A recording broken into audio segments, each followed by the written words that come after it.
Channel Megas World. Panchatantra കഥയുമായിട്ടാണ് ഞാൻ വന്നിരിക്കുന്നത്. അപ്പോൾ ഒട്ടും താമസിക്കാതെ തന്നെ നമുക്ക് കഥയിലേക്ക് കടക്കാം. യജ്ഞദത്തൻ്റെ ഭാര്യ. അതുകൊണ്ടാണ് ഞാൻ പറയുന്നത്, സ്ഥിരജീവി തുടർന്നു. കാലം വരുന്നതു കാത് ശത്രുക്കളെ ചുമലിലെടുക്കാൻ പോലും ബുദ്ധിമാൻ തയ്യാറാകണമെന്ന്. രാജാവേ, മന്ദവിഷം ബുദ്ധിശക്തി കൊണ്ട് തവളകളെയൊക്കെ കൊന്നില്ലേ? അതുപോലെ ഞാനും ശത്രുക്കളെയെല്ലാം കൊന്നു. കാട്ടുതീ മരങ്ങളെ മുഴുവൻ ദഹിപ്പിച്ച് കളയുമെങ്കിലും വേരുകൾ ബാക്കി നിൽക്കും. എന്നാൽ മൃദുല ശീതളമായ കാറ്റ് മരങ്ങളെ വേരോടെ പുഴക്കി മറിച്ചിട്ട് കളയും. മേഘവർണ്ണൻ പറഞ്ഞു. ശരിയാണ്, മഹാന്മാർ ആപത്തിൽപ്പെട്ടാലും തുടങ്ങിവെച്ച കർമ്മം വിട്ടുകളയുകയില്ല. തടസ്സം വരുമെന്ന് ഭയപ്പെട്ട് അധമന്മാർ ഒരു കാര്യവും തുടങ്ങുക തന്നെയില്ല. ദേവ, അങ്ങ് ഭാഗ്യവാനാണ്, സ്ഥിരജീവി പറഞ്ഞു.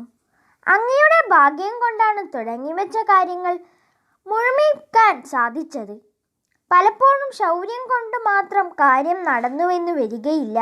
എന്നാൽ ബുദ്ധി ഉപയോഗിച്ച് പ്രവർത്തിച്ചാൽ വിജയം സിദ്ധിക്കും. മേഘവർണ്ണൻ വീണ്ടും പ്രശംസിച്ചു. നീതിശാസ്ത്രങ്ങളിൽ പറയുന്നതൊക്കെ ശരി തന്നെ.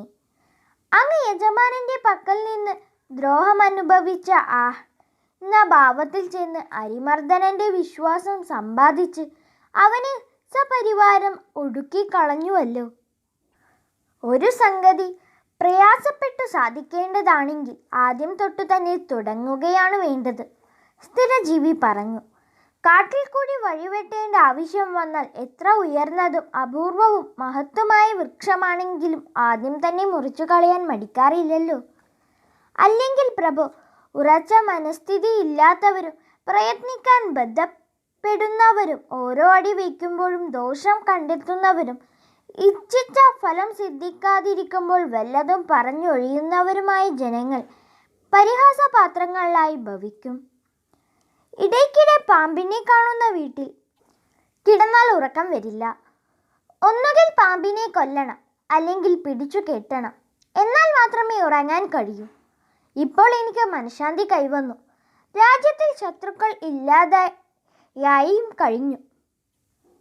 അതിനാൽ മതിച്ച ആനയുടെ ചെവി പോലെ ഇളകിക്കൊണ്ടിരിക്കുന്ന രാജ്യശ്രീ അഹംഭാവമില്ലാതെ അനുഭവിച്ച് നീതിനിഷ്ഠനായി അങ്ങ് ചിരകാലം വാണുകൊള്ളുക. സ്ഥിരജീവിയുടെ ഉപദേശമനുസരിച്ച് മേഘവർണ്ണൻ വളരെ കാലം ഐശ്വര്യത്തോടെ നാടുവാണു. അടുത്ത കഥ അടുത്ത ദിവസം. എല്ലാവർക്കും കഥ ഇഷ്ടമായെന്ന് വിചാരിക്കുന്നു. ഇഷ്ടപ്പെട്ടെങ്കിൽ ലൈക്ക് ചെയ്യുക. നിങ്ങളുടെ വിലയേറിയ അഭിപ്രായങ്ങൾ കമൻറ്റ് രൂപത്തിൽ രേഖപ്പെടുത്തുക. തുടർന്നുള്ള കഥകൾക്കായി എൻ്റെ ചാനൽ സബ്സ്ക്രൈബ് ചെയ്യുക.